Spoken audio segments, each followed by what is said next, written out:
And the video that was recommended when we watched that was this one by Mr. Ballen, Top 3 Random Encounters with Serial Killers. Statistically, I wonder how often you come across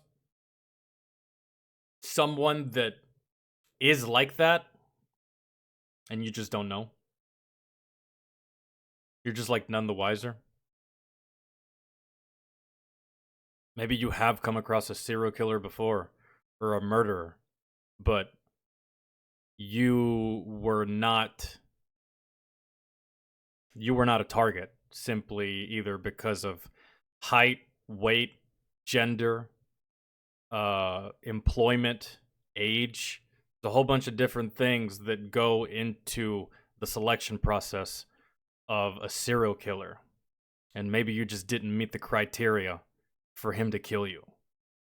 But statistically, I wonder. You don't really hear much about serial killers anymore? It depends on how close to the ground your ear is. Really. You kind of have to be looking out for these cases and these instances. But you might be right, dude. Maybe I'm just like speaking out the ass here, but I am going to go ahead and step out on a limb and say that it's a lot harder to be a serial killer now than it was back in the day. And when I say back in the day, I mean like pre-internet, pre-CCTV, pre-digital age, the world being as monitored and under surveillance as it is. It's probably a lot harder to get away with being a serial killer now than it was back when most of us were kids. Most of us were younger. Some of you were older, so some of you were probably like, 20s and stuff like that.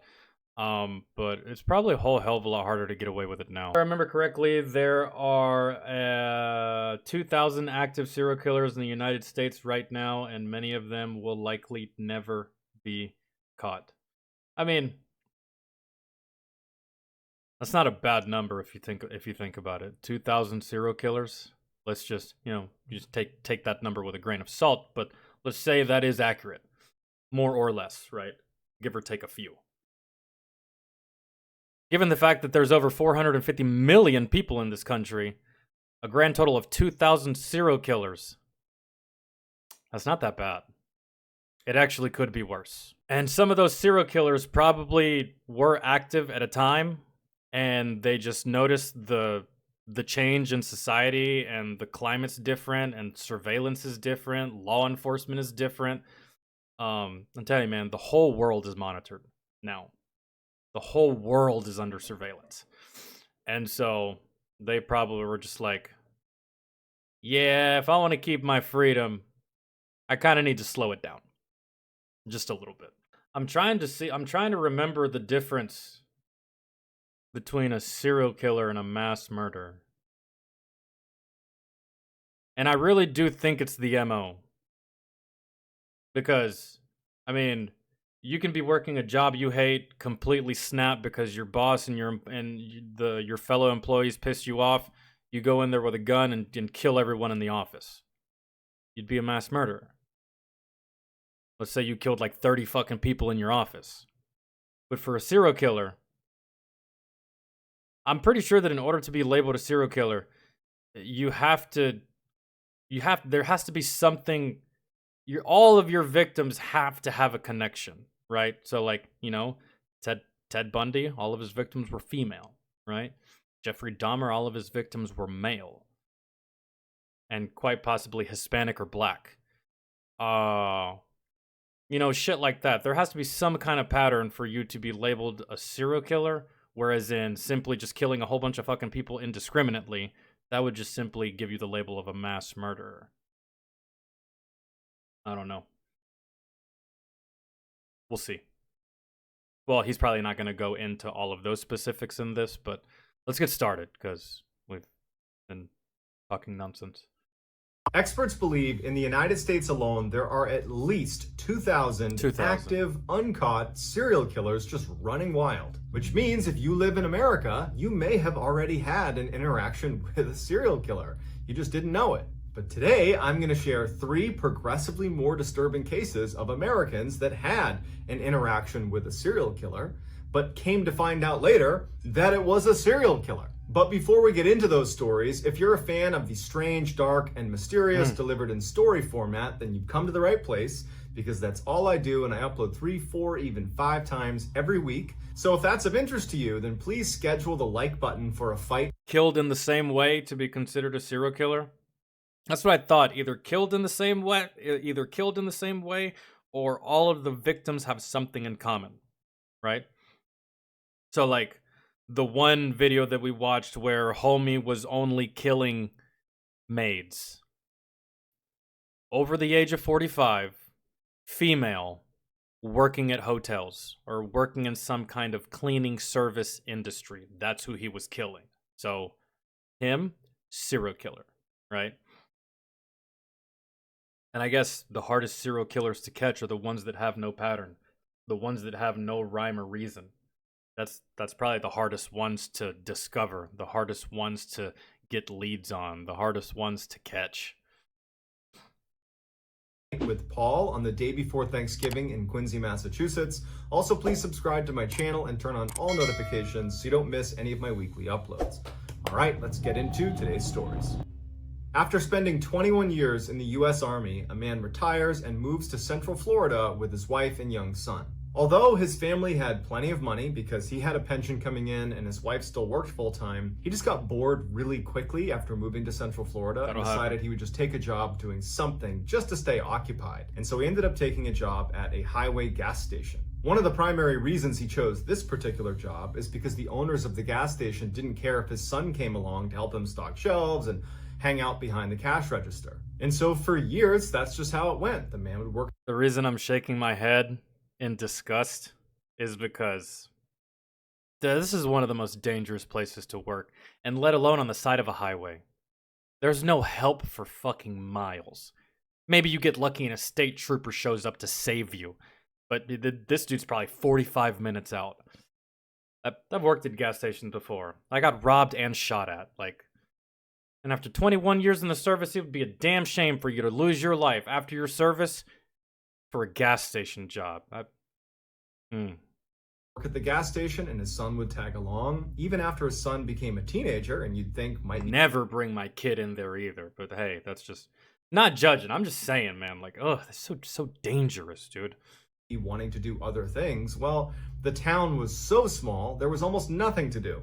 So his son still came along well into his teenage years. One night in 1990, his son, who was 15 years old at the time, was at the station, and he was actually taking a break sitting outside on a picnic table. He was reading a magazine, drinking a Mountain Dew, and it's dark out, and he notices out of the corner of his eye that there is a woman walking off of the highway towards the gas station. It was a very quiet night at the time, so there's no cars getting gas, there's nobody there, and there's not really anybody even driving on the highway, and so that's why she really stood out to him. And he turns and he notices her, and he thinks to himself, no one ever walks to our gas station. We're on a highway. Everybody drives here. Middle of nowhere. So she must have broken down, and she must be coming here to try to use our phone to call a tow truck or something like that. So the woman is walking across the lot, coming closer and closer to the gas station, and the boy at this point has turned his attention back to his magazine, but he would say later that he kept looking up and keeping an eye on her because there was something off about her. The woman ultimately walks right behind him and goes in the door into the gas station. Doesn't acknowledge the boy, doesn't say hi to him, just walks straight inside, and she starts walking up and down the aisles of the gas station. Now, from where the boy was sitting, it's all glass, so he could clearly look in and see his father behind the counter, and he could see the head of this woman as she walked in and around all these aisles. And as soon as the woman was in the store, kind of pacing around the aisles, the boy put his magazine down and was just watching. And he noticed that she was not really shopping. She was just looking down for a few seconds, wouldn't pick anything up, so she wasn't buying anything. Just lingering. She would look up at the counter where his father was, and she would just stare at him, and then she'd look back down at what she was doing, and she would go through all... Is this a female serial killer? Those are very, very rare. Let's see. The aisles. And at some point, the woman just kind of abandons this phony, I'm pretending to shop routine, and just walks up to the counter. Now, nobody else is in the store. There's nobody else coming in. And so the boy could actually fairly clearly hear what she was saying to his father. And she told his father that she had broken down and she needed a ride, and could he drive her to Ocala, which was the next big town north of this Florida. gas station. And the boy would say that his father acted very strangely because his father is normally incredibly pleasant with all the customers. He's very chatty even. Like, he talks to everybody who comes in the store. But as soon as this woman had gone in, his dad had seemed kind of dismissive and almost rude to this woman. And when she was talking to him, asking for a ride, he just said, "No, I won't give you a ride." The woman is annoyed by how quickly she's been shot down. But instead of just... This woman is a serial killer. That's fucking crazy. Because that's so rare, man. Like, very rare. I would love to hear a statistic of how many females, because it can't be a lot, bro. This is typically male behavior for the most part. A female serial killer. Damn. And it's probably not hard for her to be a serial killer either because she's a female. What do most dudes do for a damsel in distress? Sure, I'll help you. Sure, I'll give you a ride. Sure, I'll help you change your tire. And then boom, there goes your life. Because you don't really expect that from a female. And if it happens, chances are you can easily fend this little fucking girl off. I doubt she's going to overpower you 90% of the time. There's no way she can.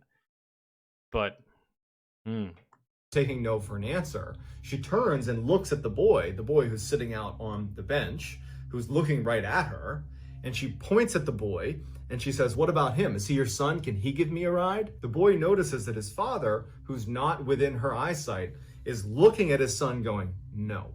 Like, whatever she wants from you, you're going to say no to it." And the boy's a little bit confused by this because he's still trying to understand why his dad was so against helping this woman, because she clearly needs our help or someone's help. See? But he just took his dad at face value. And when the woman's pointing at him, he knew, the boy, that if she came over and asked him, he would say no. But it wouldn't come to that because the boy's father would say to the woman, "No, my son's not going to give you a ride. You need to leave here immediately. Do not come back. Leave. We're not going to help you." She's furious. She's cussing him out. She storms out and slams the door. She starts cussing at the That lady. Yeah. Monster. boy, and she walks off. The whole time she's turning around and flipping them off and screaming profanities at them, but she ultimately walks off. And the dad kind of followed her out and is standing next to his son as she walks off. And the boy asks his dad, like, what was her deal? Why did that happen? Why did you not want to help her? She's not and the well. dad just said, "I don't know. There was something off about her, and I don't know how to place it, but I did not want her around you. Just get I that gut knew I didn't want feeling. to give her a ride. I knew she had to go." A year later, the boy is in his room when he hears his dad in the other room yelling for him to come in here and look at the TV. So he runs into the TV room, and on the TV is the same woman from the gas station, better known as Eileen Wournos. Oh my god. Oh my god. Dude, I didn't know it was about her. I know of this fucking lady, man. I knew of this lady before the movie even came out, and then there was the movie, and then that, and blah, blah, blah, and all this stuff. Holy shit. That explains her erratic behavior, because this lady was fucking crazy. Very, very violent. Making up lies, like, he tried to rape me in self-defense, and out here, she was playing the role of a prostitute, kind of, in some instances, to get the men to drop their guard, and then boom, bro, would just fucking kill them. Jesus. She was a serial killer who used to pick up her male victims at gas stations in Florida. It's unclear whether the boy or the boy's father were her next victims. But by the time she had shown up at that gas station, she had already killed 4 people. And following that interaction with them at the gas station, she had gone on to kill 3 more people, including someone in Ocala, Florida, which was the town she had asked them to give her a ride to. Eileen had been caught, that's why she was on TV, and she was later sentenced to death. God damn. God damn, bro. It's not that I forgot about Eileen Wournos. It's just that, I don't know, maybe this was just another one, right? There's got to be more than just one female serial killer, right? There's 2,000 active. At least more than one has to be. I would love to know the statistics and just the numbers, right? the probability of how many female serial killers there are. Like I said, this is a male-dominated profession. This is a male-dominated act. This is a male-dominated. This is male behavior, dude. For the most part, right? So it didn't even dawn on me at first that it could have been Eileen. Yeah, this bitch was crazy, and yeah. What was really gross about the whole Eileen thing is that there was actually people trying to give her sympathy. Like, oh, she had been assaulted and this stuff and blah, blah, blah. And I'm just like, bro, come on. Stop it. In the late 1970s, a medical student... He seemed normal. That's a very reoccurring statement for serial killers, bro. He seemed normal. Everybody liked him. He was well trusted. He was a good citizen. We never saw any problems coming from him. Things that I've heard people say about multiple serial killers, bro. One thing about these people is they have a natural talent to blend in and make you think that there's something that they're not. That's a very reoccurring statement from a lot of people when it comes to serial killers. Student going to school in Chicago had just gotten out of class and decided he didn't want to pay for a taxi. Hold on, let me go back. In the late 1970s, a medical student going to school in Chicago had just gotten out of class and decided he didn't want to pay for a taxi, so he decided he would hitchhike his way home. Now, this was something he routinely did and at the time was socially acceptable. So he goes down to the road and he puts his thumb out and eventually... Not anymore. You're asking to get fucked up by hitchhiking these days. Not only as the hitchhiker, but the person giving the ride. You pick up the wrong person, there goes your life. Ugh. A car pulls up and he would... I'm sorry, bro. That may sound cutthroat. I don't pick up hitchhikers, man. For any reason. There has to be some severe extenuating circumstances for me to pick you up. Like if I'm driving down the road and like I see you, like, I don't know, maybe you're like missing a part of your leg and you're just like bleeding and I can just like visibly see that you have been fucked up in a crazy way. I doubt that you're going to try to take my life because you're in a horrible situation. But if I pass you and you're just walking, I'm not picking you up, man. That may sound bad. You may be a good person. You may have broke down. You may be having a bad day. You may have gotten a flat tire. You may just be having a bad go. I can't trust you though, and I can't trust that situation. The answer is no. I'm not doing it. Would describe the man that is pulling up as looking normal and even friendly and lighthearted. It's a middle-aged guy, and he tells the student, hey, come on in, hop inside, I'll give you a ride. The student did... Hitchhiking is illegal nowadays anyways? Is it? I didn't know that. I just... No, one thing my parents taught me whenever I got my driver's license, I first started driving, they were like, hey, do not, under any circumstance, give anyone a ride that you don't know. The only people I better see in this fucking car is you and your friends and us. You don't pick up nobody. You don't stop for nobody.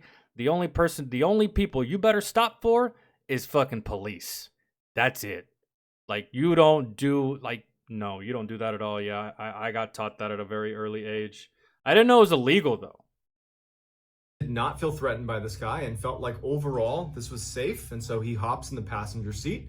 He tells this man where he wants to go. He says, okay, and they start driving off. So as they're driving, it's silent in the car. They're not making chit chat. They're just driving along. And the student notices that the man misses the turn to go where he needs to go. And so the student turns to the man and says, hey, you know, you missed the turn. Do you mind turning around and going back this way? Or, you know, if you want, you can just drop me off here and I'm happy to walk. We're not that far away. The man, who had seemed really nice and lighthearted, suddenly had this really intense demeanor come over him.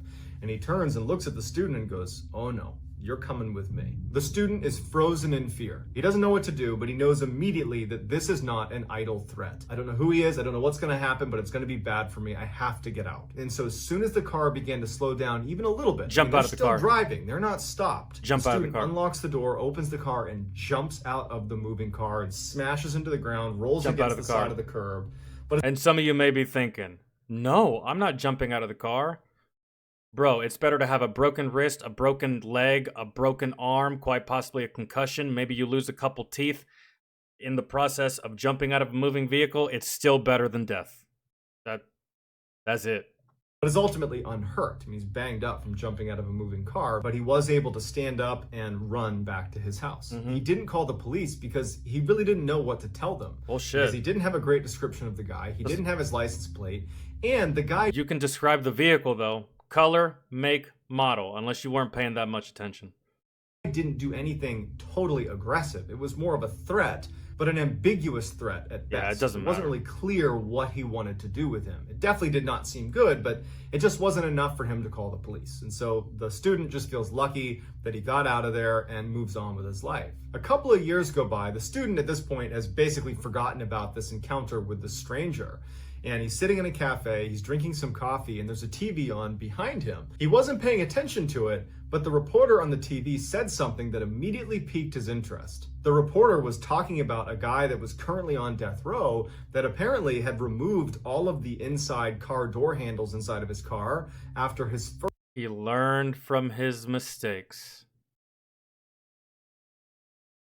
Learn from his mistakes.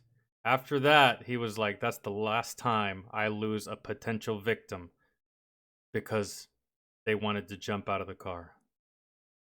First would-be victim, a college student, had apparently escaped by opening a car door while he was moving. The student runs over to the TV and sees on the screen there is an image of the guy they're talking about, this guy on death row, and it's the same guy who gave him a ride 2 years earlier. His name was John Wayne Gacy, aka the Killer Clown. He had killed over 30 men and boys in Chicago. And I know all of these serial killers. I'm probably gonna know the third one too. Man.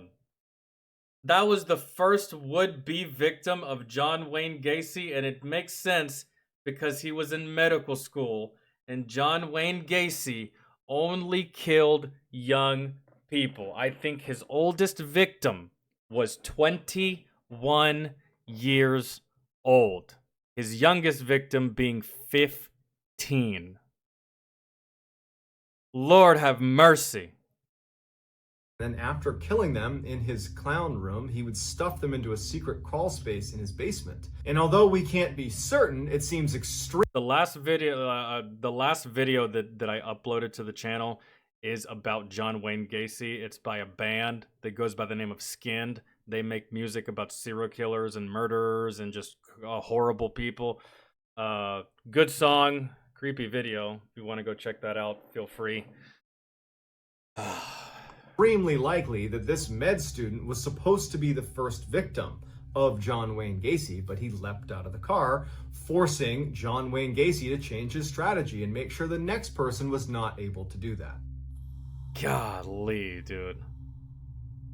In the 1970s, a young woman and young man were on their very first date together, and it wasn't going very well. It wasn't going badly, it was just really, really awkward. They just were not meshing at all. And so as they're getting ready... You've never heard of Eileen Wournos?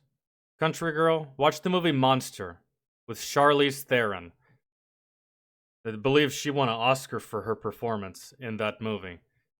And on some wild, crazy dedication to her craft, she put on like 80 pounds for the role. I think she could have just worn a fat suit, to be completely honest, but nah, she went balls deep on this role. She gained like 80 pounds to play this role, to look just like Eileen. To leave and retire for the night. The guy is thinking to himself, I have nothing to lose here. We're probably not going to go on a second date.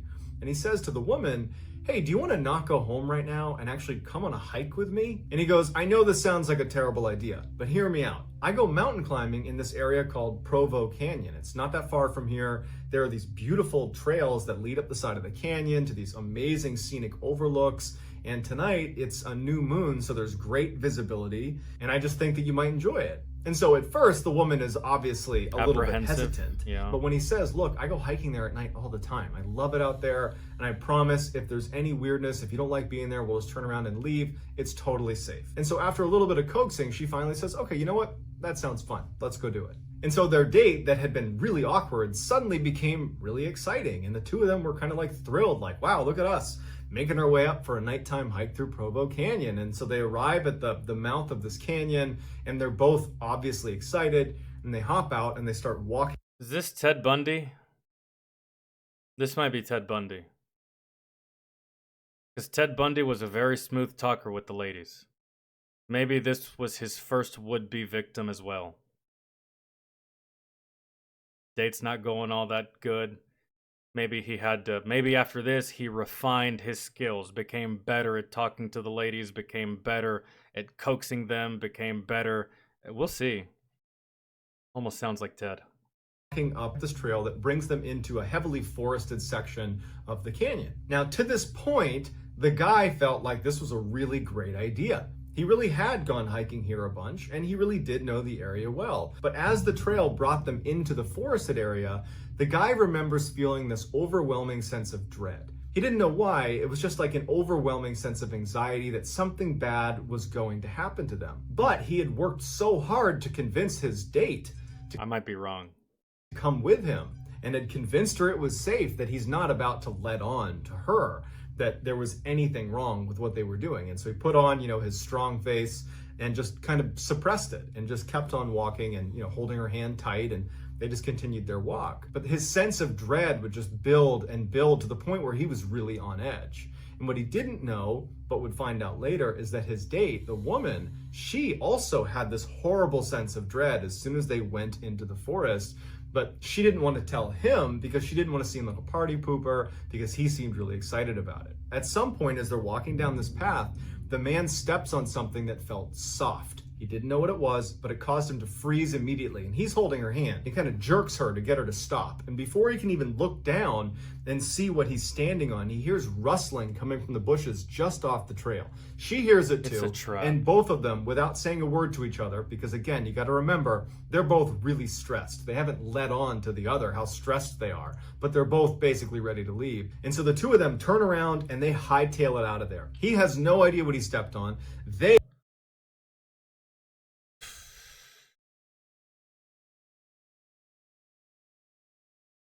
don't know what they heard in the bushes, but they don't care. The anxiety was so high, they just wanted to leave. Years later, that man and woman who had this very strange date would actually be married, and they'd be sitting down watching TV together. Oh, that's actually pretty good. That's pretty cool.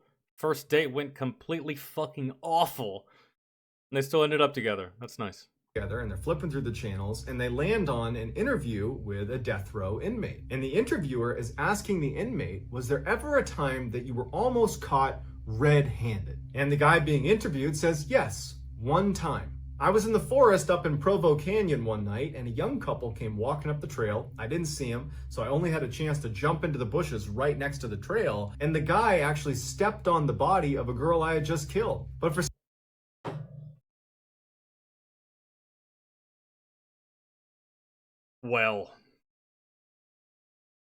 Well then. some reason, he didn't look down and see what he was standing on, and the two of them didn't notice me just a few feet away from them. They just turned around and walked away. Turns out that young couple had run into one of the worst serial killers of all time, Ted Bundy. I was right, but not in the correct way.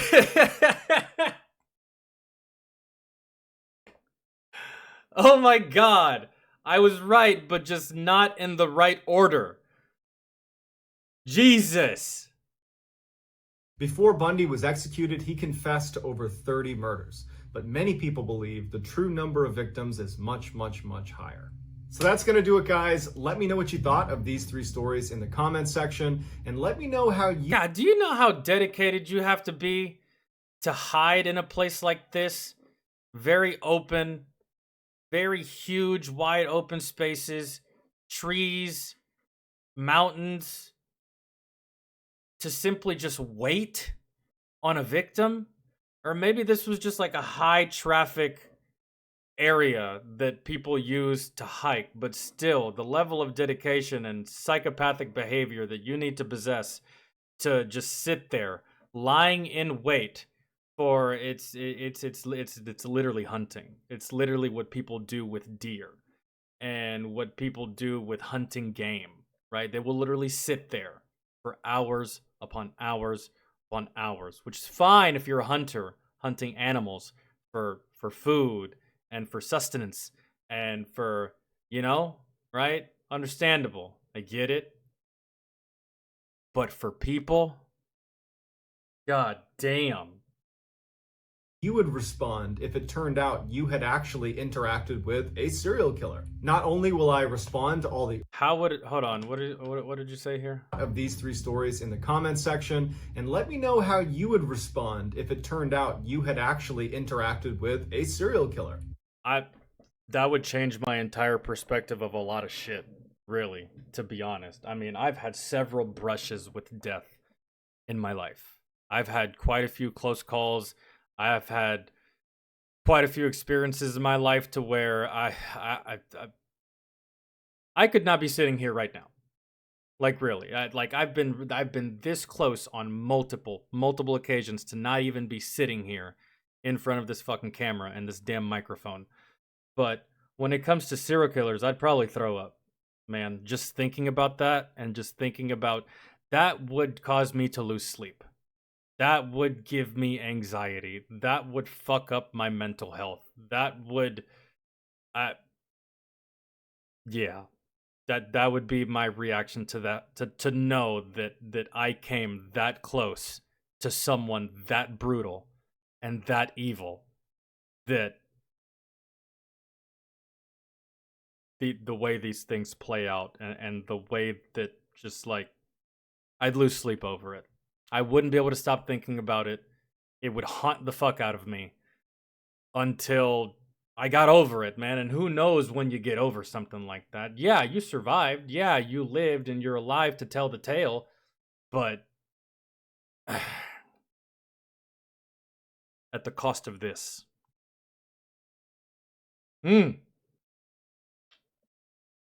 At the cost of your mental health, your sanity, your everything. It changes shit for you, bro. It really does. It changed shit for you. Like, dude, that could have been me.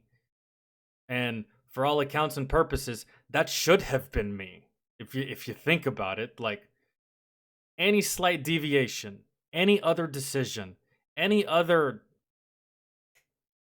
And one thing that you notice about most of these, about all 3 of these stories, is that all of these would-be victims, they felt it, bro. They felt it. They really did. Eileen Wournos, that father, he felt it in his gut. I can't trust this person. This isn't good. John Wayne Gacy, that kid felt it. He felt it in his soul. I need to jump out of this car. This couple, they felt it deep inside of them. Something isn't okay. Something isn't right.